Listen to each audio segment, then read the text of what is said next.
자, 이재명 지사의 공동 대응 호소, 호소라고 할 수 있습니다. 그리고 호남 경선을 앞두고 있는데 과연 어떤 영향이 있을까 이렇게 돼 있습니다. 이재명 지사는요, 좀 불만 제기를 하는 거죠. 보수 언론이 만들었다, 국민의힘이 나발을 불었다, 그리고 우리 당 후보 누구를 겨냥한 듯한데 부안해동했다. 그러니 빨리 공동행동에 나서자 이렇게 얘기했습니다. 그런데요, 이낙연 전 대표 이른바 화천대유 방지법을 추진하겠다고 공약으로 내세웠습니다. 이런 가운데 이재명 지사의 호소에 대해서는 김두관, 추미애 두 경선 후보는 호응을 하는 상황입니다. 뭔가 전선이 형성된 것 같죠? 이와 관련된 영상부터 확인해 보겠습니다. 대장동 프레임은 국힘에서 짜놓은 프레임이지 않습니까? 이 프레임 속에서 이낙연 후보도 같이 싸워주고 있는 것에 대해서 좀 실망도 하고 막판까지도 네거티브로 가는 이낙연 후보의 모습에 대해서 좀 실망스러운 그런 모습이고. 결백을 주장하는 거는 좋아요. 그건 필요하다고 봅니다. 그러나 대장동 사업 전체가 아무 문제도 없다라고 주장하는 거, 지금 그런 주장들을 몇 분이서 해요. 그래서 우린 민주당 차원에서라도 이거는 그렇게 하면 안 된다. 수천억의 수익이 나서 연루돼 있는 사람들이 여러 명이잖아요. 무슨 일이 벌어질지 우리가 어떻게 압니까? 국민의힘과 일치되는 건 하나도 없지요. 국민의힘은 특검과 국정조사를 요구하고 있는데 그건 아니다라고 제가 말씀을 드렸고요. 이재명 후보 본인이 수사를 빨리 해달라, 수사에 100% 동의한다라고 말씀했으니 지금 진행되고 있는 경찰 수사가 속도를 냈으면 좋겠다. 그리고 검찰이 손 놓고 있을 일은 아니다. 이것이 어디에 국민의힘과 같은가요? 오히려 이재명 후보 주장을 제가 뒷받침하고 있는 것 아닌가요? 제가 사건 자체에 대해서는 거의 말을 아끼고 있어요. 그런데 자꾸 그것을 남의 탓을 돌리는 것은 옳지가 않습니다. 그 일이 저 때문에 생겼나요? 뒤늦게 언론을 통해서 보도가 됐고 그것이 경찰이 5개월 만에 수사에 속도를 내고 있는 것이지요. 제일 어리석인 것이 남의 진영의 그 비리를 갖고 와서 그 남의 진영의 언어로 우리 후보를 저격하거나 우리 동네 싸움으로 만드는 것이죠. 그 지도자가 할 일이 아니에요.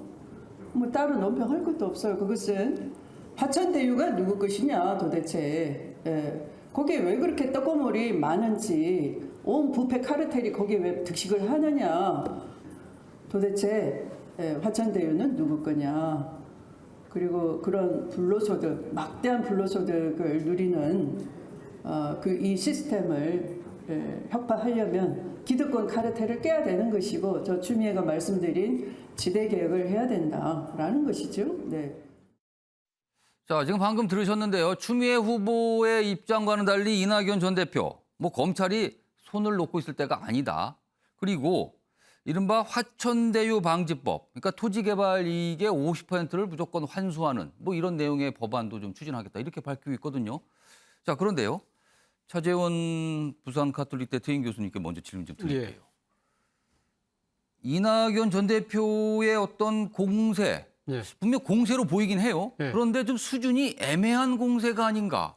네거티브를 하면 안 된다 이런 걸 좀 의식했을까요? 어떻게 판단하세요? 우리 그 앵커님 말씀 들으니까 과거 그 인기를 끌었던 그 개그 프로그램 생각나요. 각기도라는 그런 그 개그 프로그램이 생각나는데 사실 이낙연 후보 입장에서는 상당히 이 사안 자체를 놓고 상당히 본인 입장에서는 상당히 강하게 공격하기도 그렇고 또 그렇다고 해서 이걸 갖다 완전히 무시하기도 그렇고 상당히 좀 애매한 포인트에 있는 위치 것이죠. 자체가 뭔가를 세게 한번 공세를 하기도 부담이고 그렇다 안 하기도 그렇고 부담이고. 지금 사실 경선하는 과정이 지금 2등이잖아요. 사실 이번에 지금 이번 주말에 열리는 호남 경선이 사실 역전의 모멘텀을 맞을 수 있는 절호의 찬스인데 사실 이 대장동 개발과 관련된 이 부분을 잘 활용을 하면 역전 찬스를 잡을 수 있는 것이죠. 지금 이 부동산 문제잖아요. 부동산 문제는 상당히 국민들의 감정이 바로 이입되는 문제이기 때문에 그리고 이게 둘러싼 여러 가지 의혹들이 점점 커지고 있는 상황이다.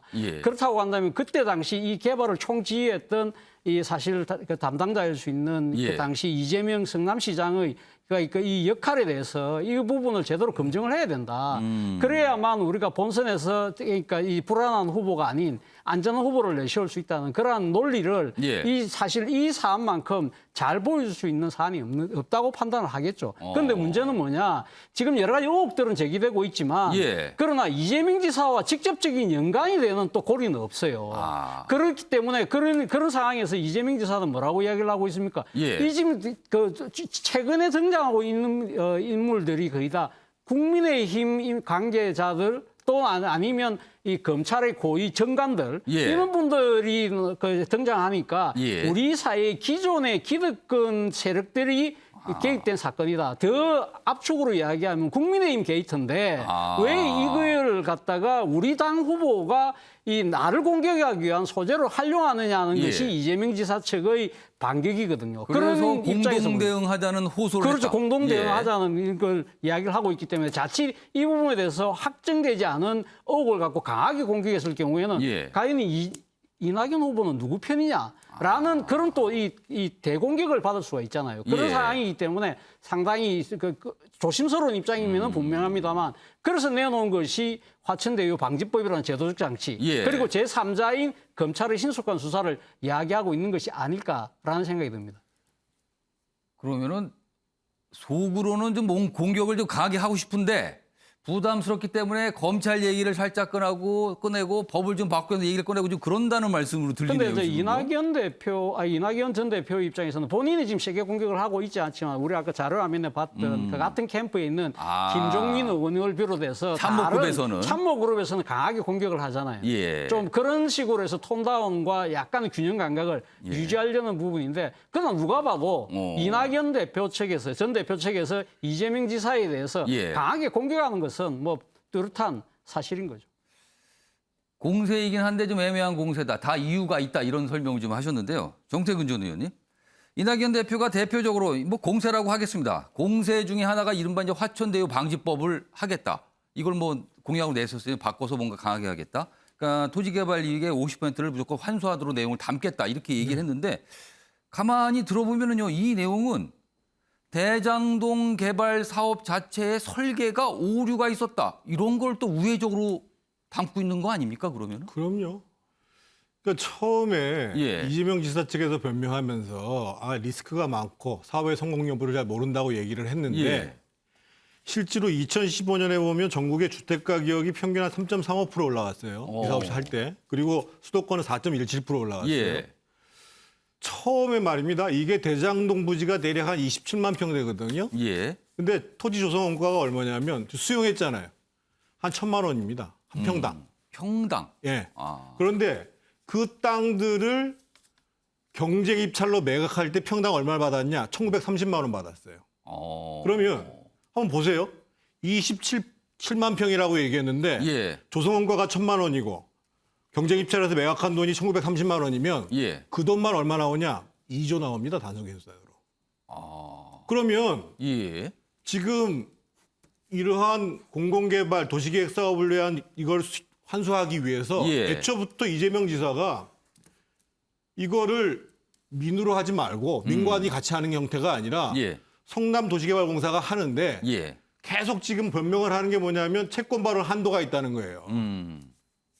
이게 이제 작은 자치단체에서 하니까. 예. 그러면 경기도시공사랑 하면 되잖아요. 아. 처음부터 설계를 실제로 조성원가에 비해서 무려 이렇게 엄청난 차액이 발생할 수 있는 예. 수도권의 대규모 도시개발 사업.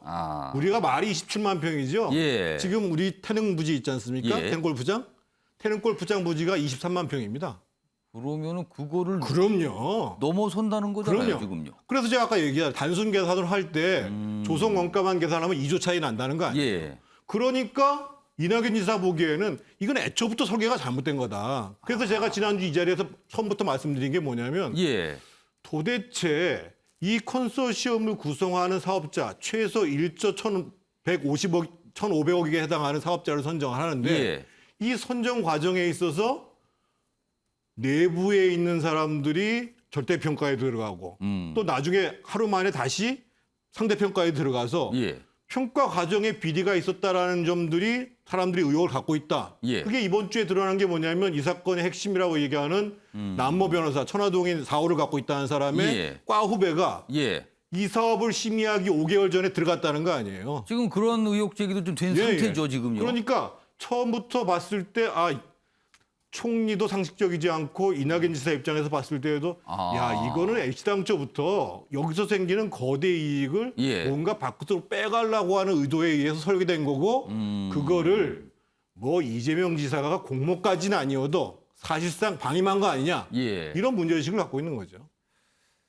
지금 뭐 의혹 제기가 뭐 야당을 중심으로 계속되고 있어요. 근데 뭐 여러 가지 전 확인된 부분, 아직 확인이 안 된 부분, 단순히 의혹 제기가 나오는 부분 여러 가지 갈래가 있는데 일단 공공과 민간이 같이 한 사업인데 민간이 가져간 몫이 지나치게 큰 거 아닌가 이런 시각도 좀 분명히 있습니다. 지금 그러면서 출발점이 사실 거의가 된 거거든요.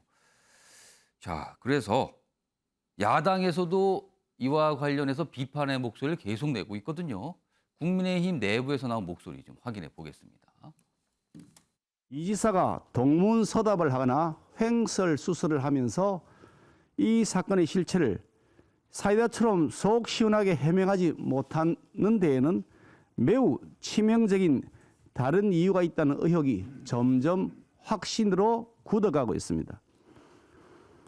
민주당과 이재명 지사가 주장하듯이 대장동 게이트가 국민의힘 게이트라면 민주당과 이재명 지사가 더 적극적으로 특검과 국정조사를 하자고 해야 이치에 맞지 않는 겁니까?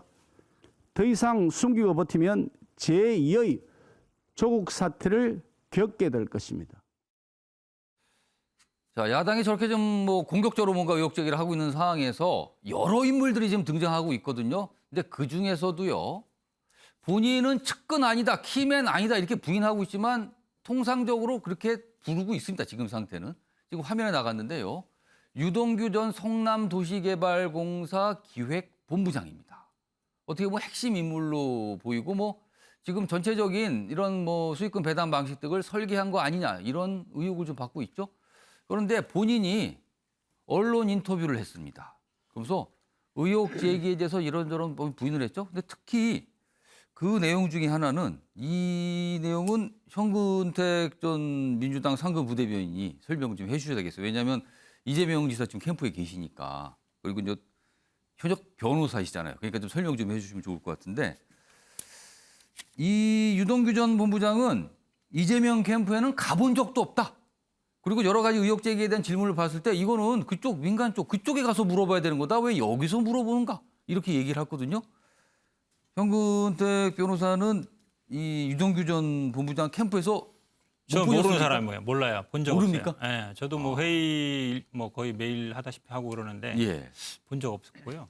사실은 뭐 얘기하셨잖아요. 뭐 CCTV 한번 봐라. 그 건물이 하나 있습니다. 극동 VIP 건물이라고. 그 앞에 딱 가면 수위 있거든요. 이 사람이 들어오는 사람 다 찍히니까 한번 봐라 하는 얘기니까 자신 있게 한 얘기라 그건 안 하는 것 같고 지금 자꾸 이 설계가 잘못됐다 지금 저 정태근 의원님 말씀하시는데 일반 뭐 토공 이런 데서도요 주택 할 때 보면 수용을 전부를 합니다. 해서 그다음에 어떻게 분양을 하냐면 도로 놓고 기반 시설 만들어놔 학구용지 빼고 그다음에 뭐 공원 빼고 나머지 용지 분양하는 거거든요. 그걸 단순히 조성원 거를 비교하면 안 된다. 전체를 봐야 되는 것이지. 그리고 이 구성을 말씀하시는데요. 이게 기본적으로 민간이 이제 너무 많이 갖고 간 거 아니냐. 이제 그게 포인트인 것 같아요. 처음에 사실은 많은 분들이 주목을 한 게 이제 그 부분에서 시작이 그렇죠. 됐어요. 왜 많이 벌어갔느냐. 한마디 쉽게 얘기하면 뭐 5천만 원 갖고 뭐 500억씩 벌어갔느냐 한 사람이 이렇게 얘기하는데 그건 이제 자본금과 이제 투자금의 차이는 있다는 걸 말씀드리는데 이게 그러면 뭐 GH라든지 LH에 살 수 있는 거 아니냐. 근데 많은 분들이 간과하는 게 뭐냐면 이게 결합 방식이었어요. 구시가지하고 한마디로 얘기하면 대장동에서 나는 수익을 가지고 성남 구시가지 공원화 사업을 한 거예요. 그 공단지대. 거기 한 2, 3천억 들어간 거거든요. 근데 그게 사실은 성남시 도시공사가 하기 때문에 가능한 거예요.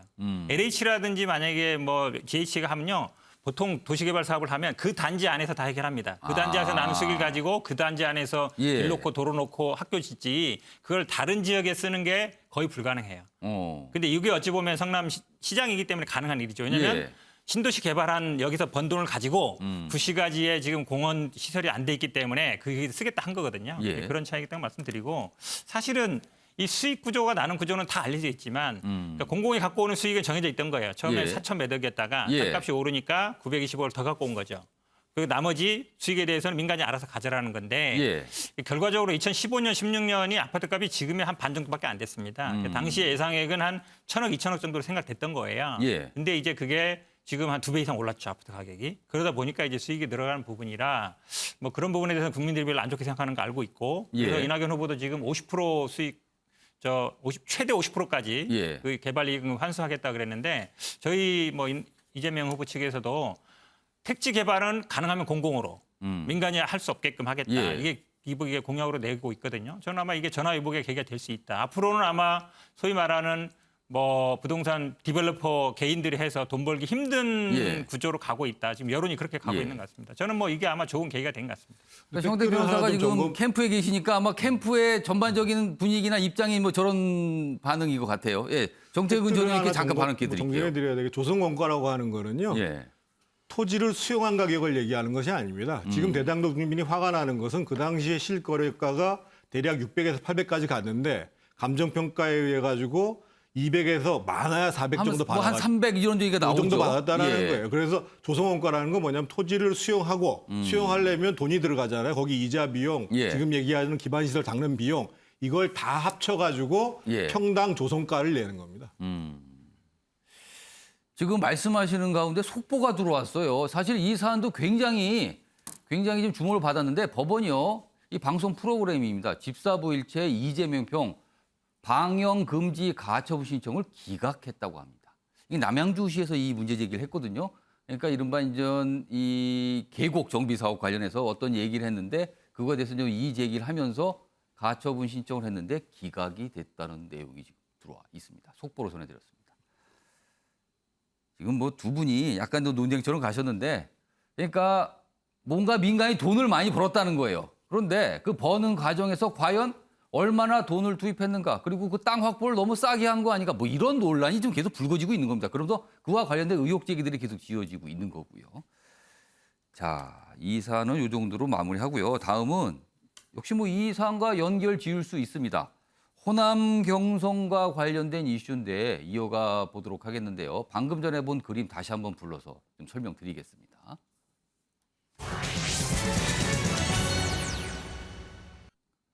자, 아까 방금 전에 봤던 내용인데 아랫부분입니다. 지금 보면은요. 이 주말 동안에 광주, 전남 그리고 전북 이 대선 경선, 순회 경선이 벌어지거든요. 그런데 지금 권리당원 투표가 진행되고 있어요. 근데 온라인 투표를 했는데 40% 정도밖에 안 됩니다. 광주, 전남 지역이요. 그리고 전북은 40%도 안 돼요. 생각보다 굉장히 낮은 투표율인데 이게 과연 어떻게 되는 건지 뭐 설명들이 있는데 추석 연휴가 영향을 미쳤다. 뭐 안부 문자하고 섞여서 투표를 못 하시는 거 아니냐. 그리고 네거티브 때문에 사람들이 조금 고개를 절레절레 이래서 관심이 떨어진 거 아니냐. 뭐 이런 분석들이 있는데 이 얘기 좀 해보겠습니다. 김두수 전 민주통합당 사무총장께 이 질문 좀 드릴게요. 투표 의혹이 저하된 거로 보여요. 이 예. 투표를 나오는 거 보면은. 예, 예. 왜 그랬다고 보십니까? 일단 뭐 여러 가지 몇 가지 이유가 있는데요. 예. 금방 설명하듯이 추석 명절에 투표가 시작된 것도 맞습니다. 추석날과 추석날 다음 날 예. 직접 투표하고요. 지금 어제 오늘은 그 매체에서 다시 이제 문자를 보내서 본인들이 투표하는 형식으로 예. 직접 ARS 형식으로 또 투표를 하고 그래서 뭐 어떤 의미에서는 이제 여론조사에 가까운데요. 예. 이 명절 전후에 뭐 문자도 워낙 많고 뭐 이런 투표에 ARS 오면 또 바쁘니까 끊어야 그러니까 되기도 하고. 놓쳤을 가능성이 있다는 거죠. 놓쳤을 가능성도 꽤 있고 그렇습니다. 그래서 뭐 한 3번 정도 이렇게 보내는데 예. 그런 것들이 이제 영향을 줬다라고 보고요. 또 하나는 호남 지역에 지금 이제 전남 지역은 한 12만, 전북 지역은 한 7만 합쳐서 한 20만 되는데 약간의 더불어민주당 내에 이 권리당원의 약간 헛수는 있습니다. 호남 지역이 좀 상당히 다른 지역보다 숫자가 많거든요. 그러니까 좀 많이 가입돼 있다는 점, 예. 이런 점도 좀 감안해야 되고요. 세 번째로는 결과적으로는 지금 현재 예. 민주당 내의 논쟁 지점에 대해서 약간 실망한 지점도 있어 보입니다. 그러면은 그 지점이라는 거는 대장동 의혹과 관련돼서 벌어지고 있는 민주당 내 어떤 갈등 전선 이 말씀을 하시는 그렇습니다. 건가요? 그 부분이 지금 조금은 작동하고 있다고 생각이 들고요.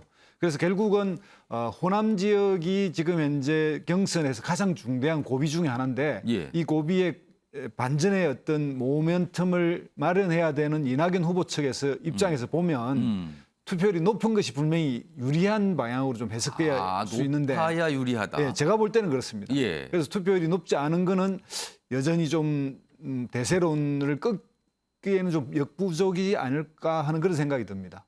투표율 자체가 낮게 나타나는데 이것으로 확정이 된다면 이낙연 전 대표에게는 좀 불리하게 작용하는 것 같습니다. 뭔가 추격을 지금 하는 상황에서는 그렇게 보인다는 거예요. 방금 전에 말씀하셨던 화면에 지지율 그래프가 좀 나갔는데요. 저 그래프가 매일경제 MBN 그리고 RN서치 의뢰를 통해서 이루어진 조사인데요. 호남 지역에 한정된 겁니다. 보면은 23일로 돼 있죠. 그 위에 보면은 이낙연 전 대표가 앞서는 걸로 나오죠. 그런데요. 2주 전 조사에서는 이낙연 전 대표, 이재명 경기지사 지지율이 이재명 지사가 크게 앞서는 걸로 나왔어요. 그렇다면 호남 지역만큼은 2주 사이에 뭔가 변화가 크게 일어났다는 상황이 됩니다. 일단 이런 상황의 지지율 조사가 나왔어요. 자, 이 얘기 좀 해보겠는데요. 먼저 최재형 교수님. 네. 주말 동안에 뭔가 판가름이 날 겁니다. 숫자가 나오겠죠. 그렇죠. 그런데 전망을 좀 조심스럽게 좀 해보겠습니다. 네. 이낙연 대표는 계속 불안한 후보론 주장을 하고 있어요. 네. 이것이 과연 호남 분들의 공감대를 살 것인가? 아니면 그동안 대세론을 보였던 이재명 지사에게 역시 힘을 몰아줄 것인가? 어떻게 전망하십니까? 글쎄요, 저도 상당히 전망하기가 쉽지는 않습니다. 쉽지는 않는데 사실 이 호남 민주당의 역대 이 대선 경선에서의 호남이 차지하는 이 정치적 비중이라는 것은 정말 크거든요. 사실 과거 이 민주당 그 대선 경선에서 호남에서 승리한 사람이 항상 후보가 됐습니다. 그리고 또 호남에서 승리를 하면 바로 지금 이 직접적으로 이 상당히 호남 민심이 수도권에 바로 전이되는 그런 측면이 분명히 있기 때문에 사실 그러니까 누구든 지금 여기서 호남에서 1위를 하는 사람이 저는 상당히 유리한 위치를 또 점할 수 있다고 보는 거죠. 일단 이낙연 전 대표가 만약 1위를 할 경우에는 그동안에 상당히 지금 이 밀리고 있었던 이러한 상황 자체를 그동안 역전시킬 수 있는 중요한 계기를 마련하는 것이고요. 반대로 이재명 지사가 1위를 할 경우에는 제가 생각했을 때는 지금 우리가 이야기했던 여러 가지 의혹들에도 불구하고 이재명 대표로는 그대로 굳혀지는 것이다. 그 어떤 이제 당내 경선에서 어떤 악재가 생기더라도 그대로 유지될 가능성이 상당히 높다고 보는 것이죠. 그렇다고 한다면 아까 질문 주신 것처럼 그러면 누가 그러면 과연 불안한 이재명 후보가 이야기하는 대세론과 이낙연 지금 그 전 대표가 이야기하는 이 지금 불안한 후보로니까 누가 앞설 것이냐 부분인데 저는 앞서 그 김두수 총장이 말씀하셨잖아요. 지금 전체적으로 지금 호남이 투표율이 낮다. 저는 그 중에서도 사실 이 대장동 개발과 관련된 이러한 그 여러 가지 이 지금 현재의 상황 자체가 저는 상당한 영향을 미치고 있는 것이 아닐까라는 생각이 든다는 겁니다. 지금 그렇다고 한다면 일단 이재명 후보 입장에서 본다고 한다면 아마도 지금 호남 지금 권리당원들이나 이런 분들이 투표율이 낮다는 이야기는 좀 더 지켜보자. 물론 오늘로 온라인 투표는 끝났지만 또 ARS 투표가 있어요. 그렇다고 한다면 아마 이 지금 호남의 이 지금 당원들 같은 경우는 좀 더 상황을 좀 지켜보고 판단하자고 생각할 가능성이 높다는 것이죠. 그런데 그렇다고 해서 이것이 그러면 무조건 그럼 이낙연 대표에게 전 대표에게 유리할 것이냐? 저는 그렇게 보지는 않습니다. 왜냐하면 전체적으로 만약에 투표율이 낮아질 경우는요. 사실은 지금 그 비교를 해보면 투표율이 50%일 때는 이재명 후보 같은 경우는 19.13%만 받으면요 50%를 넘어가요. 그리고 만약에 또 지금 60%할 경우는요 투표율이 높아지면 이재명 후보는 24.28%를 차지해야 50%를 넘어가요. 그 70% 투표율이 되면 27%를 득표해야 50%를 넘어가요. 그러면 이낙연 전 대표 입장에서는 투표율이 계속적으로 높아져야만 유리할 수 있다는 거죠. 아까 김두수 총장이 말씀하신 거와 같은 맥락이에요. 그렇죠. 그러니까 지금 투표율이 낮다고 해서 그 망설이는 표심이 이재명 후보에 대한 의구심 때문에 망설여져서 그것이 투표율이 낮아진다고 해서 이게 무조건 이낙연 전 대표에게 유리하지 않다는 거죠. 그렇기 때문에 결과를 예측하기는 정말 어렵다는 이야기가 결론입니다. 결과 예측이 어렵다고 말씀하시는데 설명 중간에 약간의 실마리를 던지신 것 같아요. 살짝이요. 정태근 전 의원께도 같은 질문 드릴게요. 어떻게 전망하십니까 지금? 오늘 이제 이재명 캠프에서 우리 현근택 변호사가 나와 계시는데 전에 우리 이제 이낙연 캠프에 신경민 의원이 나왔었는데 안 나오셨으니까 제가 이낙연 캠프를 대신해서 얘기를 한다면 긍정적으로 해석한다면요. 지금 앞선 투표가 대략 한 50% 정도 했었단 말이에요. 그렇습니다. 그런데 지금 대장동 사건이 9월 12일 날 터졌어요. 그래서 추석 때까지가 대략 한 열흘이 지난 시점이거든요. 예. 근데 지금 예를 들면 전남, 광주에서는 40%, 전북에는 35%면 이 빠진 퍼센테이지가 주로 이재명 후보가 이길 후보다고 생각을 했다가 예. 대장동 건이 한 열흘 가까이 계속 가다 보니까 이거 아닌가? 라고 해서 주로 이재명 후보를 지지하던 사람들이 빠져버리고 이낙연 후보를 지지했던 표는 다 투표를 했다 만약에. 남아있다. 그대로 투표로. 이낙연 캠프에서는 그렇게 해석할 수 있는 거예요. 그러면 그 낮은 지지율에 대한 해석이 다양할 수가 있는 그렇죠. 거예요, 지금. 그래서 그렇게 돼서 예. 예를 들면 이재명 지지자들이 이거 아니야. 아직 투표하면 안 돼. 하고 이낙연 후보 지지자들은 다 투표했다. 예. 라고 하면 생각보다도 호남에서 이낙연 캠프에서 많이 이길 가능성도 있죠. 두 분이 다른 설명 해주셨어요. 지금 보니까 이재명 캠프에 계신 현구 대표가 빙글에 웃으시는데 봐야 합니다. 이거는. 말할 게 아니에요. 바로 이렇게 드릴까요? 짧게 드릴게요. 어떻게 들으셨는지. 좋아요, 얘기했으니까. 예. 사실 이제 김대수 사무총장님 말씀처럼 호남 당원들, 우리 당에 사실은 거의 한 절반 가까이는 이제 온라인 당원들인데 예. 호남 계신 분들은 연세 드신 분들이 좀 많아요. 그러니까 소위 말하는 우리 종이 당원이라거든요. 근데 대부분이 지지로 보면은 한 30, 40대, 50대까지는 이재명 후보 지지자들이 많고 예. 60대, 70대 좀 연세 드신 분들은 이낙연 후보 지지자들이 많아요. 말씀드리면 그러다 보니까 이제 온라인으로 우리 카톡으로 이제 오거든요. 예. 카톡으로 오는데 안 되는 분들은 이제 전화가 갑니다. 예. 지금 온라인 투표율이 좀 낮은 거는 좀 연세 드신 분들이 영향일 수 있다. 그리고 또 지금 말씀처럼 추석 때 문자 카톡이 정말 많이 오거든요. 그렇죠. 그러니까 선거를 놓칠 수가 있어요. 예. 카톡이 하도 많다 보니까. 그래서 저는 아마 전화로 투표하면 좀 올라갈 걸로 보고 있고 사실은 이제 전남 광주, 전북이 조금 다릅니다. 그러니까 전북은 아무래도 정세균 후보 사퇴하면서 저희 쪽으로 좀 많이 왔고요. 그다음에 광주는 어찌 보면 좀 약간 그러니까 전남은 약간 농촌 지역이 많고 예. 광주는 약간 도시 지역이잖아요. 예. 도시 지역이 아무래도 조금 여론에 좀 민감하게 움직이는 경향이 있고요. 그래서 아마 이낙연 후보가 그래도 좀 해볼 만한 데는 전남, 그중에서 전남 중에서 약간 서부 쪽으로 보고 있어서 저희들이 보기에는 저희들이 과반은 모르겠습니다만 앞설 수 있다. 한 2, 3% 정도는 앞설 수 있다고 보고 있습니다. 패널 네 분 전망을 쭉 들어봤어요, 지금요. 시청자 여러분께서 동의하시는 대목도 있고 동의를 하지 않는 대목도 있습니다. 결과는 지나봐야 합니다. 이번 주말에 나옵니다. 지켜보도록 하겠습니다.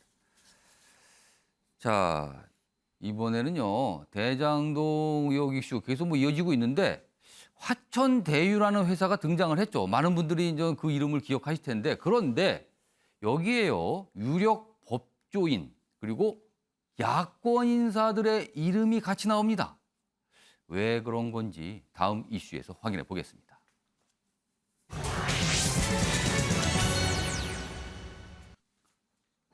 대장동 의혹 화천대유에 얽힌 유명 법조계 인사들. 일단 법조계 인사 얘기부터 좀 해보죠. 김수남 전 검찰총장 이름이 나왔어요. 이 소속 법무법인이, 그러니까 개인이 한 건 아니고 소속 법무법인이 고문 계약을 맺었다. 이런 얘기가 알려졌죠. 그리고요. 최서원 씨 변호인으로 이름이 좀 알려졌죠. 이경재 변호사. 5년간 법률 고문 중이다. 본인의 어떤 설명이 있었는데 불법 없었다. 문제될 게 없다. 이런 입장도 좀 알려지고 있습니다. 그리고 아랫부분에 이 화면 아래 보시면요. 이런 분들의 이름이 나오고 있습니다. 지금. 고문, 전 상임 고문, 법률 자문. 그러니까 고문, 자문 이런 역할을 해줬다는 거죠. 그래서 법조인들 이름이 유독 많이 나오고 있는데 이게 어떻게 된 건지 일단 이와 관련된 영상도 하나 있는데 먼저 들어보도록 하겠습니다. 적반하장도 이런 적반하장이 없습니다.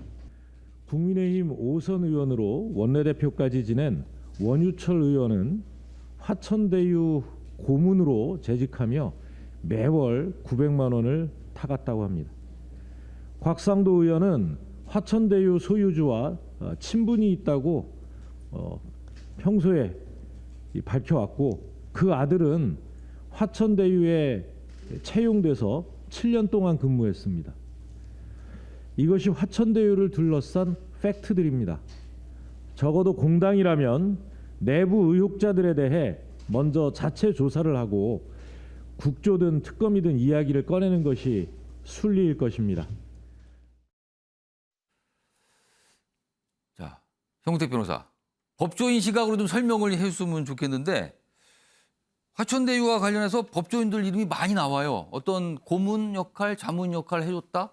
뭐 지금도 뭐 하고 계신 분 있다. 뭐 아니면 과거에 그랬다. 이런 설명인데 통상적으로 이런 부동산 개발 사업과 관련해서 이렇게 법조인들 많이 역할을 합니까? 아니면 이건 이례적입니까? 어떻게 보세요? 약간 이례적이죠. 왜 그러냐면 그 이례적인 이유는 있을 것 같아요. 지금 예. 이제 문제가 되는 그 4호 실제로 돈 뭐 지금 SK로 추정되는 쪽으로부터 돈 400억 정도로 아마 빌릴 것으로 보는 그러니까 초기 자금을 댔을 가능성이 높은 남모 변호사 이분이 이제 2010년에도 이제 2015년에도 구속됐었거든요. 예. 그 당시에 8억 정도 받은 혐의로 구속됐었는데 이게 이제 LH가 하던 걸 민간으로 돌리기 위해서 그 예. 로비를 하는 역할을 했는데 그 당시 이제 1심, 2심에서 무죄를 받았어요. 무죄를 받았는데 약간 이례적입니다. 왜 그러냐면 그 당시 변호사법 위반을 걸었어요. 근데 이제 다른 거, 예를 들어서 뭐 횡령 공범이라든지 아니면 뭐 무슨 뇌물이라든지 뭐 이런 걸로 했으면 우리 달랐을 수 있다. 근데 공소장 변경도 안 하고 1심에서 무죄되고 2심에서는 또 지금 이제 최재형 후보가 이제 그때 판사였는데 예. 그때 무죄를 받았습니다. 근데 그분이 이제 지금도 보면은 여기에 이제 4호에 들어 있잖아요. 예. 그걸 보면은 아마 본인이 경험상 예. 방패막이가 많이 필요했을 것 같다. 이런 생각을 했을 것 같아요. 방패막이. 그렇죠. 그러니까 문제가 발생했을 때 도움을 아주 이른바 세게 줄 수 그렇죠. 있는 기본적으로 우리가 뭐 어떤 기업에서도 사건이 벌어지면 수사 단계는 예. 검사 출신, 그다음에 뭐 재판 단계에서는 판사 출신 정관을 많이 쓰잖아요. 예. 그럼 권순일 대법관이 이게 뭐 이재명 지사 판결 얘기하는데 이분이 사실은 최근 대법관들 중에는요 나와서 개업하시는 분들이 거의 없어요. 거의 이분이 거의 유일해요. 예. 그리고 지금 박영수 특검도 얘기하지만 박영수 특검이 그분 구속됐을 때 변호인 하던 사람입니다. 그다음에 강찬우 수원지검장 그 당시에 수원지검에서 수사하던 검사장이었어요. 예. 되게 재미있는 현상이잖아요. 그 당시에 뭡니까? 피고인 이게 무슨 의미입니까? 그 그러면 당시에 이게? 피고인, 그 당시에 예. 수사하던 검사장, 예. 그 당시에 변호하던 변호인이 다 한 자리에 있는 거잖아요. 예. 근데 그 분들을 다 엮어준 게 이제 김만배 그 두 분도 이제 법조 오래 하셨잖아요. 그러니까 화천대유 이제 소유자. 그렇죠. 실제적인 소유자를 알려주신 예. 분이 그러니까 어쨌든 엮은 건데 거기에 김수남 당연히 이제 박근혜 때 검찰총장 하신 분이잖아요. 예. 그다음에 뭐 이경재 뭐 박근혜 친박으로 알려지신 분이죠. 예. 이렇게 보면 사실은 법조인들이 뭐 고문까지 뭐 자문까지는 할 수는 있는데 이렇게 좀 진짜 화려하잖아요. 검찰총장, 뭐 이른바 이제 대법관. 호화 법조인이라고 그렇죠. 불려요. 이 그 구성이요. 영향에는 예. 이 실제로 이 부동산 이 화천대유라는 일 개발하는 사람 중에 변호사 법조인들이 있단 말이죠. 예. 거기 실제 소유자가 법조 출입 예. 기자이기도 하고 또 본인이 구속됐던 경험도 있고 그런 것들이 제가 보기에는 많이 작용한다. 실제로 변호사들 중에도 이렇게 개발업에 뛰어드는 사람은 있어요. 근데 저는 망한 사람을 많이 봤는데 예. 이렇게 잘 된 경우 거의 못 봤거든요. 근데 그 1호부터 7호까지도 보면 그 변호사, 그 후배 변호사도 있고 예. 또 그다음에 그분 뭐 우리가 알려진 그 분의 뭐 동생이 있던 거 보면 실제로 김만배나 아니면 그 남목 변호사가 주축 역할을 했을 것 같아요. 나머지 지인들로 돼 있으니까. 그러고 보면 상당히 법조와 언론의 카르텔 예. 어떤 그런 형태로 좀 굴러가는 것 같습니다. 제가 보기에는. 한마디로 말하면 좀 이례적이다. 이런 사례 많이 못 봤다. 지금 그 말씀을 좀 길게 표현을 해주셨어요. 여러 가지 지금 정황 상황들 이런 설명하시면서 분 중에 제가 지금. 보기에 한 분만 모셔도 아. 굉장히 이제 돈 많이 들었겠다 생각하는데 지금 앞으로 더 나올 것 같아요. 제가 보기에는. 그래서 아무튼 굉장히 이례적으로 보이고 언론에서는 사실 굉장히 관심 있게 보고 있어요. 왜 이렇게 유력 법조인들 분들의 이름이 계속 나오고 있는가? 뭐 이런 부분입니다. 또 한편에서는 야권 정치인의 이름도 꽤 거론되고 있죠. 그분들 뭐 시간을 좀 거슬러 가면 과거에는 구여권이었어요. 지금 야권 인사가 됐는데 이분들 이름 등장하고 있는데 차재훈 교수님은 이분들 이름은 왜 나온 걸까요? 아까 법조인의 이름이 등장하는 걸 아까 현근택 변호사께서는 약간 뭐 방패막이 뭐 나중에 문제가 발생했을 때 어떤 도움을 주실 분 뭐 이런 차원이라고 설명이 됐는데 지금 야권 정치인들의 이름은 왜 거론됩니까? 야권 정치인들이라고 하지만 야권 정치인의 신분으로 아마 그러니까 과거는 구여권이었겠죠. 구여권의 신분으로 아마 이 관계한 사람은 제가 생각해서 원유철 전 의원 정도가 아닐까. 지금 각상도 지금 국민의힘 의원이 지금 이 검인이 되고 있습니다만 2015년 당시만 하더라도 각상도 이 지금 의원이 당시 의원 신분이 아니었거든요. 물론 뭐 박근혜 정부 때 이 민정수석을 지나긴 했습니다만 저는 아마 사실은 그런 이 일종의 그러니까 지금 이런 식으로 그러니까 구여권 인사들이 야권 인사들이 지금 이렇게 엮인 것 자체가 일단 이 사건과 관련해서 뭐 정치적 신념이나 잣대 때문에 모인 것이 아니라 예. 말 그대로 이 지금 경제적 이해관계 때문에 저는 뭉친 것이라고 보는 거죠. 앞서 뭐 법조 카르텔이라고 이야기했는데 사실 대한민국에서 이 법조기자가 차지하는 이 상당한 뭡니까 사회적인 역할 이게 상당히 좀 미미한 측면이 분명히 있거든요. 예. 그리고 이 법조기자를 상당히 오랫동안 했다고 그러잖아요. 그렇게 그렇다고 알려지고 한다면 있어요. 상당히 끈끈한 관계를 아마 지금 이 금명됐던 법조인들이 이 그러니까 제조 그러니까 법원이나 검찰에 있을 때 끈끈한 관계를 맺어왔던 거고 예. 이분들을 모시는 그러니까 지금 이 김모 씨의 입장에서 예. 언론사 기자를 했던 김모 씨 입장에서는 사실 이 사람들이 상당히 높은 경직을 직위를 갖고 있잖아요. 예. 그러니까 소위 말하는 정관의 힘이 필요했겠죠. 아까 여러 예. 가지 송사나 수사 같은 방패막이가 필요했던 거고 그리고 이분들은 그럼 왜 들어갔을까? 돈이 된다는 것이 눈에 보이잖아요. 그러니까 지금 정관의 힘 그리고 법조기자의 네트워크 예. 거기다가 지금 돈이 된다는 이 세 가지가 뭉쳐지면서 된 것이지 예. 여기에 굳이 뭐 야권이라는 정치적 잣대로 저는 해석한다는 것은 조금은 어불성설이지 않을까.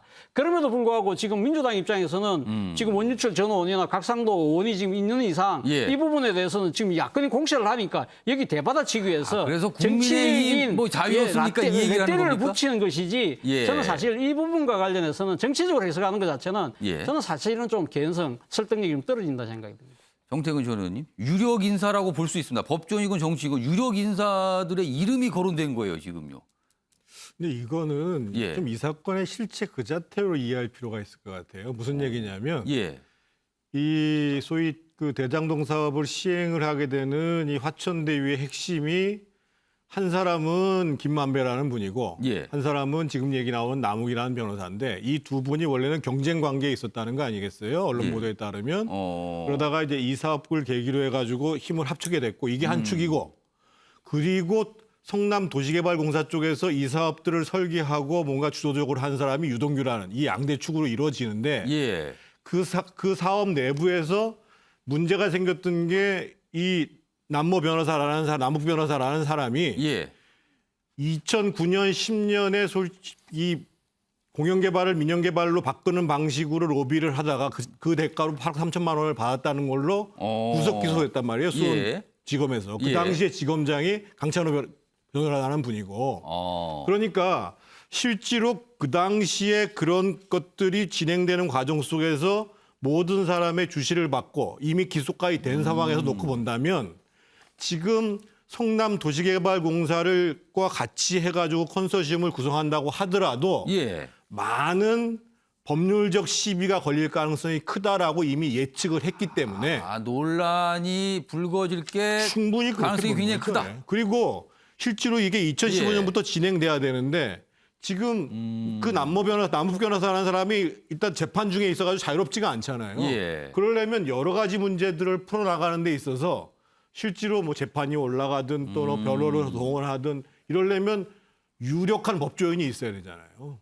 그렇게 해서 예. 저는 실질적으로 이 사업을 진행하는데 핵심되는 김만배라는 분하고 남욱이라는 분 변호사 입장에서 보면 예. 그렇게 힘센 법적 권력이 필요하다라고 예. 해서 보통 1,500만 원씩 그렇게 1년에 거의 무슨 뭐 2억 가까운 돈 주고 보통 대부분 뭐 고문료 한 500만 원 많이 보통 별일 안 한다고 그러면 예. 근데 실제로 많이 받았다는 거 아니겠어요? 예. 그래서 실질적인 필요에 의해서 이분들을 뭐 법률 고문이든 자문이든 이렇게 끌어당긴 거고 예. 그리고 지금 이제 우리 차 교수님 말씀하신 것처럼 실질적으로 뭔가 그 당시에 현역 정치권이나 자치단체에도 로비를 할 필요가 있다라고 생각을 했기 때문에 예. 그래서 지금 이제 원유철 전 의원 같은 이름도 거론되는 거고 제가 봤을 때는 크게 봐서는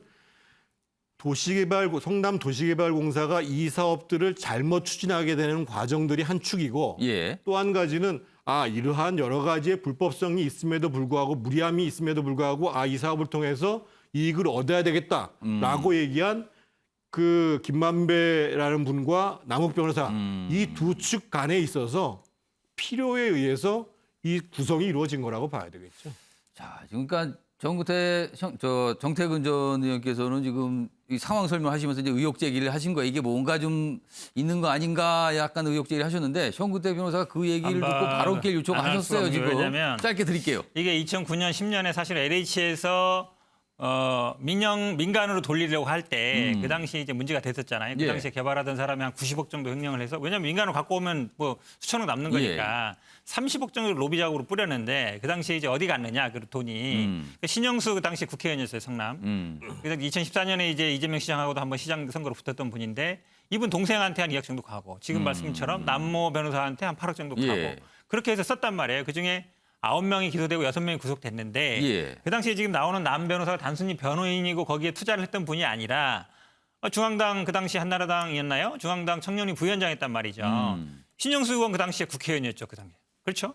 그럼 이제 민간으로 돌리려고 할 때 노력하던 분이란 말이에요. 단순 정치적인 거 있었는데 단순히 곽상도 의원이나 지금 제가 아까 권순일 뭐 대법관이나 이경재 이런 분들 얘기하는 게 김수남이나 다 박근혜 당시에 관계 있는 분이에요. 박근혜 당시에 민정수석 하던 분, 박근혜 대통령이 임명한 대법관, 박근혜 당시에 검찰총장, 박근혜 최순실 변호인 하던 사람 다 맞잖아요. 그러니까 그 사람들이 그대로 남아 있는 거죠. 제가 보기에는. 그러니까 키맨이 저도 남욱이랑 김만배 씨라고 보는데 사실은 그래도 그 처음에 이거를 민간으로 돌리려 했던 그 초기에 거기에 관여된 사람들이 결국 남았고 그 사람들이 본인들의 방패막이로 친박 관련된 법조인들 그중에서도 좀 어찌 보면 잘 나가는 사람들을 다 방패막이로 세운 게 아닌가 이렇게 보고 있습니다. 그러니까 뭔가 좀 의아하다. 그런데 이게 무슨 의미를 갖는 건가? 여기서 좀 갈리는 것 같습니다. 자, 이른바 이제 대장동 의혹과 관련된 이슈는 이 정도 좀 마무리하고요. 다음 이슈로 가겠는데 어제 국민의힘 2차 대선 경선 후보 토론회가 있었는데요. 다양한 갈래의 공방이 좀 벌어졌어요. 각 후보들에게 어떤 성적을 매길 수 있는지 지금부터 알아보겠습니다.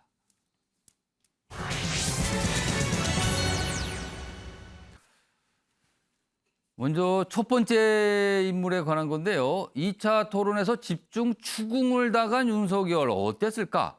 두 가지 갈래가 나왔어요. 하나는 공약 표절 논란입니다. 남의 공약을 갖다 쓴 거 아닙니까? 이 얘기를 참 많이 들었어요. 그리고 또 한 가지는요. 청약통장 발언입니다. 청약통장 뭐 이런 거 만들어 보셨어요? 라는 질문을 받았는데 집이 없어서 못 만들었다고 대답을 합니다. 집이 없어서 청약통장을 못 만들었다. 이게 앞뒤가 안 맞는 거 아니야? 이런 논란이 일었죠. 그래서 이 두 가지가 주목을 받았는데 먼저 관련 영상 확인해 보겠습니다. 윤 후보님 공약을 보면 정세균, 이낙연, 송영길 또 우리 유승민 후보 공약까지도 짬뽕을 내놨더라고. 그래 해가지고 윤 후보님 공약이 아니에요. 이거는. 아닙니다. 전부 그래 해놓고 이 부동산 분야에 이번에 최고 아이디어를 낸 겁니다. 핵균형 공약도 보니까 그거 하면서 국익 우선주의라고 이야기했죠. 네. 그 제가 한 이야기입니다. 그 많은 후보님들이 그런 이야기 하셨는데 그 군에 의무 복무를 다녀온 우리 병사들한테 이 주택 청약에 가점을 주는 공약을 발표를 하셨더라고요, 어제. 그런데 이것도 제 공약하고 똑같더라고요. 제가 7월 초에 이야기했던 공약하고 아니 숫자까지 똑같고 토시 하나 안 틀리고 똑같은 제 질문입니다. 아니 제 질문 들으시고요. 그 뭐 저는 나무 공약을 좋다고 생각하면 뺏길 수는 있다고 생각합니다. 근데 제가 물어볼게요. 그 공약을 이해를 하고 계시는지 모르겠습니다. 자, 공약 얘기. 뭐 다른 분들도 많이 말씀을 하셨어요. 자, 김두수 전 총장님. 표절한 거 아니냐. 이런 지적을 계속 받았어요. 토론전 중에. 왜 이런 공격을 받았다고 봅니까? 윤석열 후보가 아무래도 정치를 시작한 지 본인 말로는 뭐 이제 3, 4개월밖에 안 됐고 준비 과정이 부족해 보이지 않습니까? 그래서 이제 결국 이제 참모들이 공약을 준비해 줬을 건데 이 부분을 정리해 가는 과정에서 여타 지금 후보들이 제시한 공약들이 아무래도 참고됐을 거고요.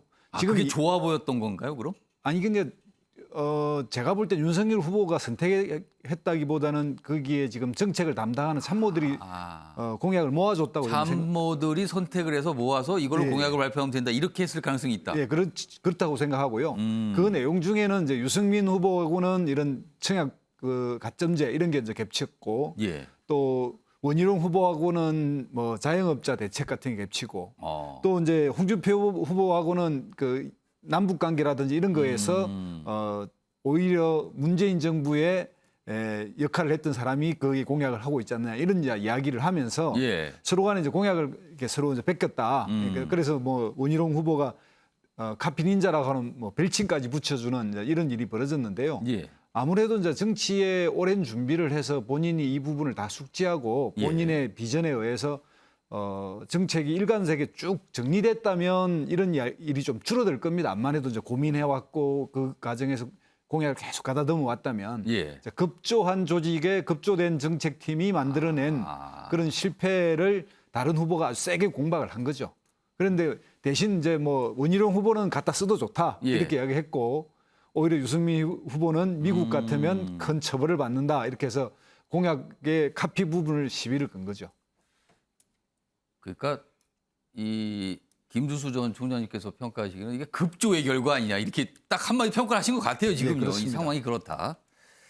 아무튼 계속 공방이 왔어요. 그리고 윤석열 전 총장은 그 지적에서 계속 뭔가 설명을 하는 입장이었고요. 그리고 또 하나 갈래는 청약통장 발언이었어요. 질문을 받고 한 발언인데 이게 오늘 상당히 논란이 됐고 주목도 받고 윤석열 전 총장 캠프에서는 해명도 내놓기도 했습니다. 자, 그러면 어떤 얘기였는지 영상으로 확인해 보겠습니다. 물어볼게요. 그 공약을 이해를 하고 계시는지 모르겠습니다. 혹시 직접 주택 청약 같은 거 이렇게 통장 만들어 보신 적 있습니까? 아니 저는 뭐 집이 없어서 만들어보진 못했습니다만은. 집이 없으면 만들어야죠 오히려. 네. 아니 한 번도 해본 적은 해본 적은 없습니다만은.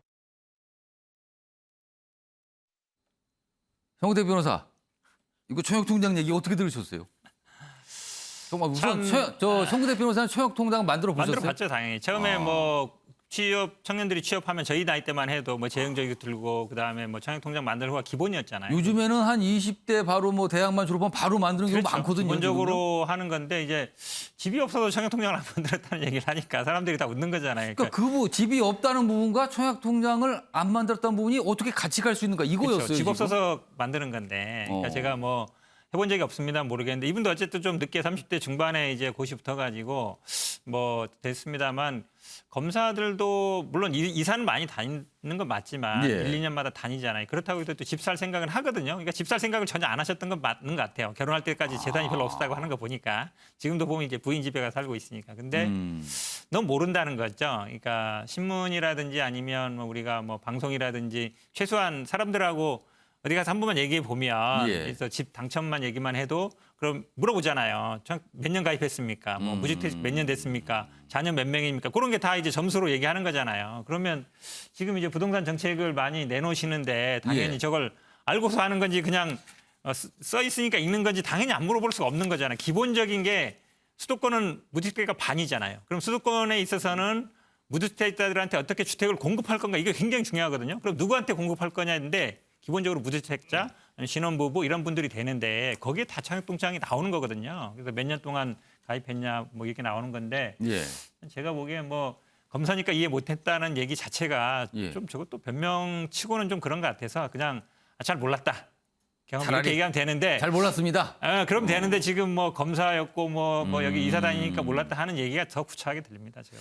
김두수 전 총장님 해명을 캠프에서 내놨어요. 뭐 공보실 이름으로 해명을 내놨는데 이사를 많이 다녀서 결혼을 늦게 해서 뭐 30대 넘어서 뭐 직업을 갖게 뭐 여러 가지 설명이 있는데 일각에서는 해명이 좀 더 이상한 거 아니냐 이런 지적도 나왔어요 지금. 지금은 부동산 문제만 이렇게 터지면 이거는 뭐 국민들이 적극 반응할 수밖에 없고요.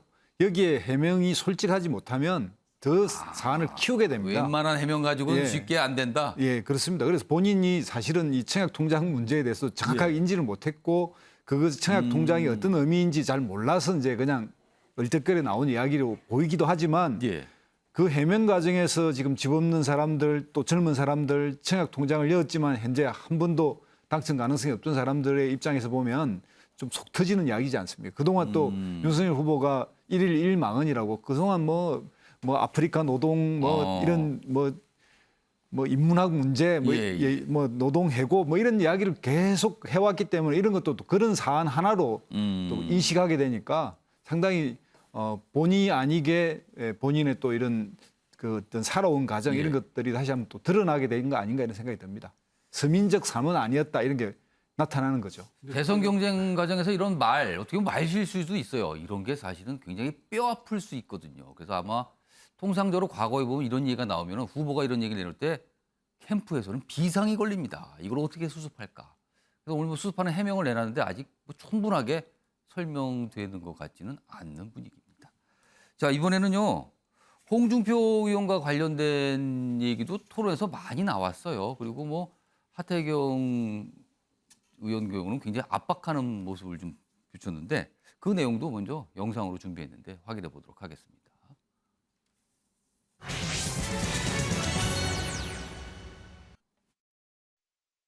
썸 타고 있는 게 또 있더라고요. 또 있었어요? 예.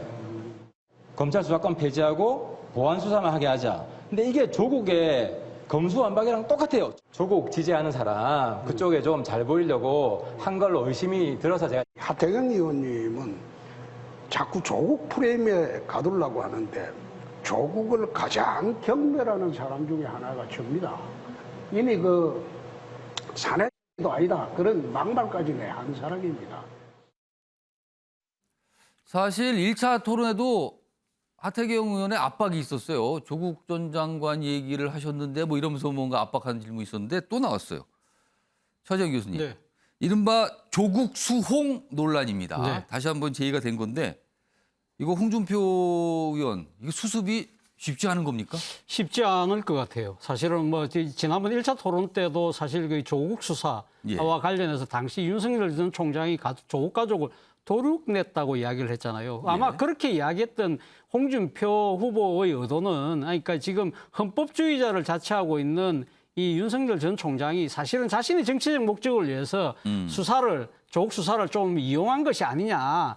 그러한 측면에서 아마 공격을 했던 것 같은데 이런 부분들에 대해서 하태경 의원을 비롯해서 국민의힘 쪽에 계시는 분들은 조국 가족의 여러 가지 위선적인 행위들, 탈법적인 행위들 여기에 대한 국민적 분노는 그럼 무시하고 그런 부분들에 대해서 자신의 정치적 이득 때문에 윤석열 총장을 공격하면서 조국 전 장관을 옹호하는 모습들이 예. 과연 이것이 옳은 것이냐. 그렇다고 하면 당신은 누구 편이냐는 이야기를 하는 것이죠. 그리고 예. 또 이 지금 홍준표 후보가 내세우고 있는 검수완박, 예. 검찰 수사권 완전 박탈이라는 것도 사실은 이 무소불위의 권력을 이걸 갖고 있는 검찰의 일탈을 예. 저하기 위한 수단보다는 어떻게 보면 검찰의 윤석열 전 총장으로 대변되는 예. 일종의 이 문재인 정권에 저항했던 이 검찰에 대한 상당히 정치적 통제를 가하기 위한 민주당의 노릇인데 거기에 또 동참하고 있는 것이 아니냐. 그런 식으로 공격을 하고 있는 것이거든요. 예. 그런데 물론 뭐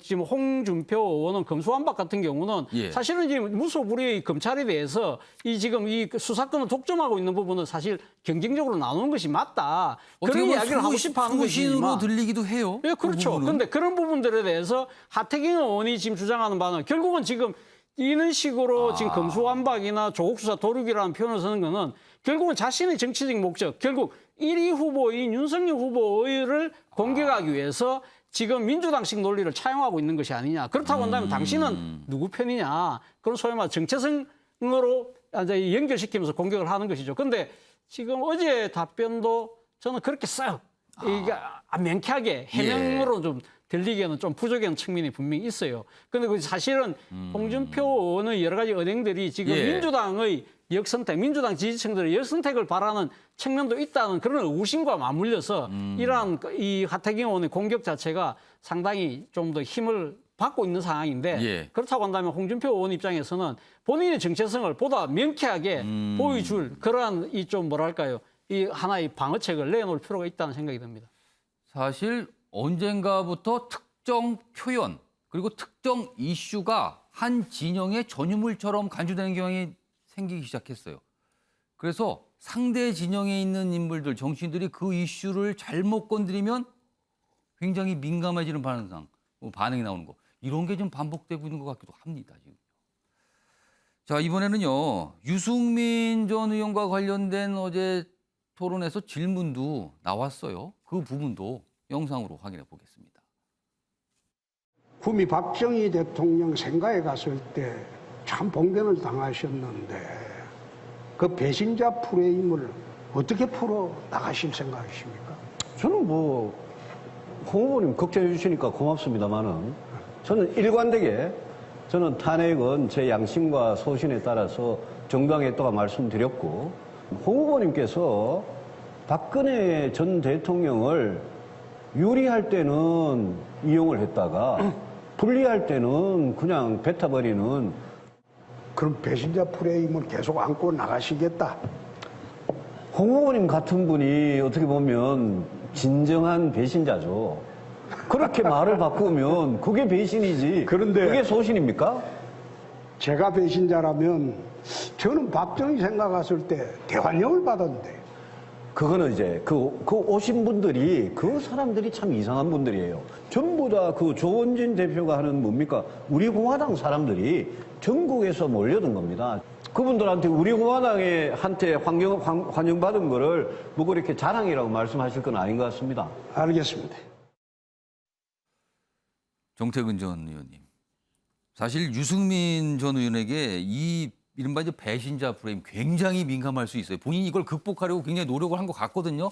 그리고 TK 지역을 가면 본인을 뭐 꾸짖어 주세요 하면서 이걸 넘어서겠다 이런 얘기 했는데 토론에서 또 나와요. 이게 이 프레임 극복이 어렵습니까? 어떻게 보세요? 근데 정치에서요. 예. 자꾸만 배신이라고 얘기하는 것, 정치를 어떤 주군을 중심으로 바라본다라는 게 잘못된 정치예요.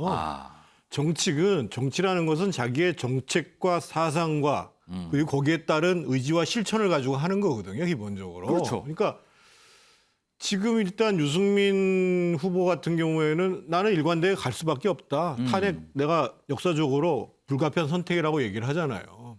그래서 오늘 그 박정희 대통령 생가를 사실상 관리하는 그 승모회 회장님이 아니 그 누구든지 와가지고 참배를 할 수 있는 것이지 그걸 왜 막 특정 사람들의 전유물인 것처럼 막냐 이렇게 얘기를 하잖아요. 그 몸싸움이 벌어졌단 말이에요. 아니, 그러니까 현장에서. 그래서 저는 물론 박근혜 대통령이 직접 그 배신의 정치를 언급했기 때문에 박근혜 대통령을 강력하게 지지하시는 분들이 그 배신의 정치의 상징으로 계속 유승민 후보를 비판하는 것들에 대해서 이해는 합니다만 그렇다고 해서 유승민이라는 정치인이 배신의 정치인이냐?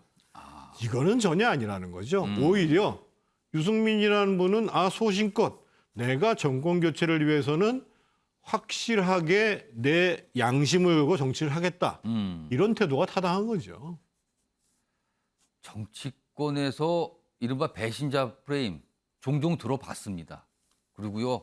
그 당사자가 된 분 굉장히 힘들어하기도 하고요. 어떻게 극복하려고 하는데 지금 상황 보시면 자꾸 또 질문을 받는 상황도 벌어지고 있습니다. 이번에는 최재형 전 감사원장 관련된 내용 좀 보겠는데요. 먼저 화면으로 좀 보시죠.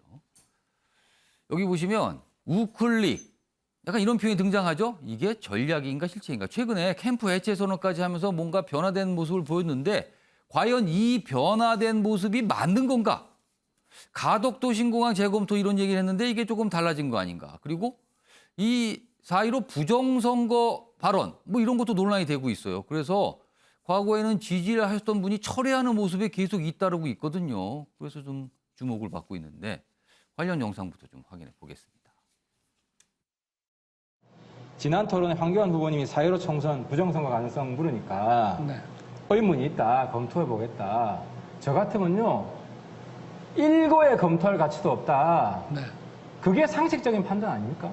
지금 우리 황교안 후보께서 그 동의를 구하는 말씀을 하셨기 때문에 저는 나도 좀 이상하긴 했지만 명확한 증거가 없지 않느냐 그렇게 말씀을 드린 것이거든요. 그러니까 그런 식으로 애매하게 두리뭉실하게 하면 리더 자격이 없어요.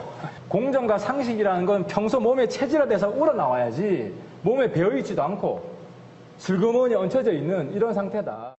정말 저는 창피했어요. 이런 음모론에 우리 당이 휘말려야 되겠습니까? 최 후보님도 음모론에 휘말리신 거 아니에요? 뭐 글 올렸다가 삭제했는데 뭐 삭제했어요? 저는 그런 의미로 올린 거야. 근데 왜 삭제하셨어요? 대법원에서 검표하는 과정에서 좀 비정상적인 투표지가 나온 것 때문에 대법원에서 조작된 증거가 없다고 발표를 했습니다. 물론 그렇습니다. 법관 출신 분들이 법치주의를 오히려 저는 잘못 이해하고 있다. 자, 뭐 여러 가지 인물이 등장한 영상을 좀 보여드렸는데 최재형 전 원장의 발언이 좀 소개가 됐죠. 김두수 전 총장님. 사실 최재형 전 원장 정치권 데뷔할 때 굉장히 주목을 받았어요. 그리고 뭔가 새로운 모습을 보일 것 같다라는 기대가 있었는데 지금 보면은 지지율은 묶여 있습니다. 그대로. 그리고 최근에는 캠프 해체 선언도 했어요. 초기 정치 데뷔와는 확실히 다른 모습. 그리고 우클릭이라는 평가도 받는데 지금 왜 이런 상황이 된 겁니까? 감사원장으로 재직했을 때 후보로 이렇게 추대되거나 후보의 가능성을 이야기했던 분들이 생각했을 때 최재형 후보는 가장 건전한 보수에 윤석열을 대체할 수 있는 프레임 B의 같은 성격을 띠고 있었거든요.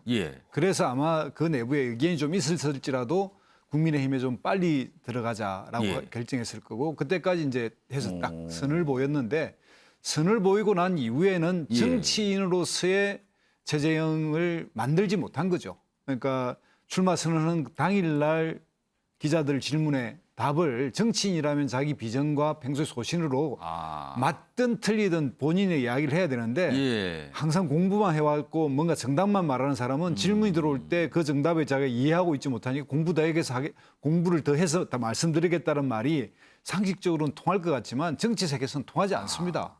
이거는 옳고 그름의 문제가 아니라 당신의 관점을 이야기하라는 거에 해당되기 때문에 준비가 안 됐다는 분위기를 느끼게 되겠죠. 결국은 준비 안 된 후보가 돼버리는 거죠. 그리고 난 이후에 지금 토론의 모습에서도 어제 앙상수 후보가 그런 공박을 했는데 질문을 하면 정치인으로서 답을 하는 게 아니라 그냥 일반 평론적 기사의 말을 기자가 하듯이 하지 마라 뭐 이런 공박도 좀 당하고 그랬는데요.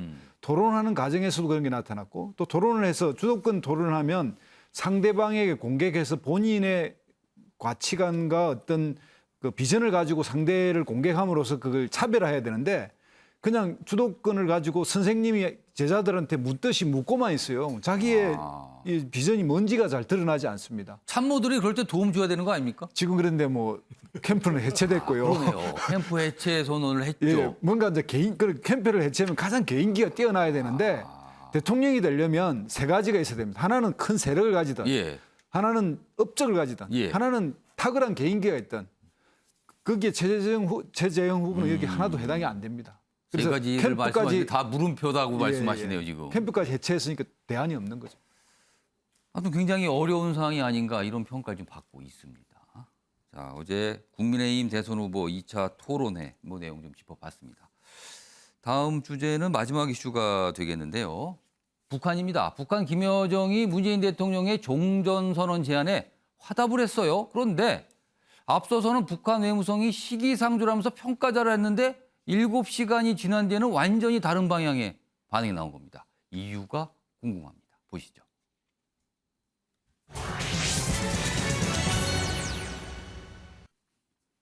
자, 종전선언 나쁘지 않다. 이런 반응을 보입니다. 문재인 대통령 추석 연휴 기간 유엔 총회 기조연설에서 종전선언을 제안을 했죠. 뭐 북한은 보고 들으라고 한 얘기, 그리고 뭐 미국, 중국도 있지만 북한에 겨냥한 얘기도 있을 수 있습니다. 그런데 첫 반응이 오늘 새벽에 나왔는데 종전선언할 때 아니다라고 평가자를 합니다. 그런데 7시간이 지나서 나쁘지 않다. 때가 적절한지 살펴된다. 긍정적인 평가예요. 과연 어떻게 된 건지 먼저 관련 영상부터 확인해 보겠습니다. 종전선언이야말로 한반도에서 화해와 협력의 새로운 질서를 만드는 중요한 출발점이 될 것입니다. 남북미 3자 또는 남북미 중 4자가 모여 한반도에서의 전쟁이 종료되었음을 함께 선언하길 제안합니다. 한국전쟁 당사국들이 모여 종전선언을 이뤄낼 때 비핵화의 불가역적인 진정과 함께 완전한 평화가 시작될 수 있다고 믿습니다. 자, 저런 제안이 있었는데 오늘 새벽에는 평가절합니다. 뭐 한마디로 말하면 뭐 왜 그런 얘기를 하십니까? 라고 뭔가 이렇게 면박하는 분위기였어요. 그런데 7시간 지나서 김여정이 어떻게 보면 환영한다는 분위기가 느껴지는 입장을 냅니다. 바뀌었어요. 최재형 교수님, 7시간 만에 입장이 달라진 건 왜 그랬을까요? 저는 북한 입장에서는 종전선언 자책을 완전히 거부하는 입장은 아니라는 생각이 듭니다. 그러니까 지금 그 김여정도 지금 흥미로운 제안이다. 좋은 발상이라고 이야기했지만 전제 조건을 달았어요. 그러니까 지금 50년 동안 적대적 관계에 있었던 이 관계 자체가 이 청산되지 않고는 종전선언 자체가 안 된다는 거거든요. 그러니까 쉽게 말하면 조건부 수용을 하는 거죠. 예. 그러면 공을 종전선언에 대한 이야기를 문재인 대통령이 꺼냈으니까 예. 그럼 미국의 대북 적대시 정책을 철회할 수 있도록 조건을 만들고 난 뒤에 우리가 응하겠다는 이야기이기 때문에 지금까지 우리 쪽에다가 안 다시 공을 됐잖아요, 그게. 떠넘긴 거죠. 근데 지금까지 그게 쉽지 않았는데. 쉽지 않았죠. 그러니까 본인들 입장에서는 자신들이 나설 상황은 아닌 것 같다. 그러니까 미국이 먼저 지금 적대시 정책을 철회하지 않는 상황에서 우리가 지금 수용할 수 없으니 남한이 좀 더 적극적으로 역할을 해달라는 그러한 메시지를 던진 것이 아닐까 생각이 듭니다. 처음부터 외무성 이 입장을 낼 때 그렇게 하지 왜 7시간 지나서 다른 입장을 낸 거예요? 아무래도 종전선언 자체를 그러니까 지금 이게 시기가 예. 지금 그러니까 적대시 정책이 먼저 철회돼야 된다는 부분을 이야기하다 보니까 예. 완전히 거부처럼 들리니까 이건 아니구나. 우리가 조건부 수용인데 그러니까 남쪽이 좀 더 역할을 해달라는 이야기를 제대로 남쪽이 해석을 못한 것 같다. 그걸 추가적으로 낸 것 같아요. 김여정이 좀 수습에 나선 겁니까? 예, 그래서 하니까 공을 우리 쪽에 다시 던진 거죠. 자, 정태근 전 의원님. 사실 김여정 북한의 2인자로 꼽혀요. 그렇기 때문에 뭐 가볍게 들을 건 아닐 것 같은데 그렇다면 남북 대화 국면으로 다시 복귀할 가능성 어느 정도 보십니까? 저는 쉽지 않다고 보여집니다. 그러니까 기본적으로 일단 북한 입장에서 봤을 때는 예. 바이든 정부가 출범하면서 그동안 쭉 기다려왔는데 별게 나오는 게 지금 없는 상황이거든요.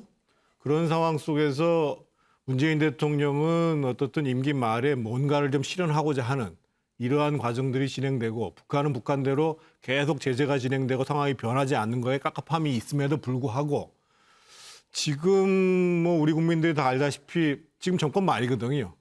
그래서 과연 북한도 정권 마지막에 뭔가 이 문재인 정부하고 추진하는 것이 현실적이겠는가라는 거에 대한 기대가 그렇게 크지 않거든요. 그래서 저거는 제가 봤을 때는 문재인 대통령은 뭔가 하고 싶은 마음이 간절히 있는지는 모르겠습니다만 예. 실질적인 대화 국면이 진척되는 과정으로 저는 귀결되지는 않을 거라고 보여집니다. 김주수 전 총장님, 시간이 한 40초쯤 남았는데요. 이 질문 좀 드릴게요. 이거 어려운 질문인데 대선 앞두고 남북 간의 어떤 이벤트가 다시 한번 있을 가능성, 이건 어떻게 보세요? 과거에 2000년도 김대중 대통령이 총선 3일 전 발표해서 오히려 역풍을 받았습니다. 그런 게 있는데 남북 관계는 그래서 이게 정략적으로 접근하면 오히려 역풍이 있는데요. 지금의 경우에는 문재인 정부에서 공을 한번 북한에 넘겼는데 그 북한이 이제 반응한 거거든요. 이 반응 속에서 아직 시간이 6개월 이상 남아 있기 때문에 조금의 전진을 할 수 있는 어떤 계기는 마련할 수 있지 않을까. 저는 뭐 개인적으로 그렇게 생각을 합니다. 그러니까 좀 북한이 최근에 보인 반응 중에서 굉장히 온건한 반응이라고 평가를 받아요. 그동안 너무 험악했기 때문에. 그래서 좀 주목을 받고 있는 상황입니다.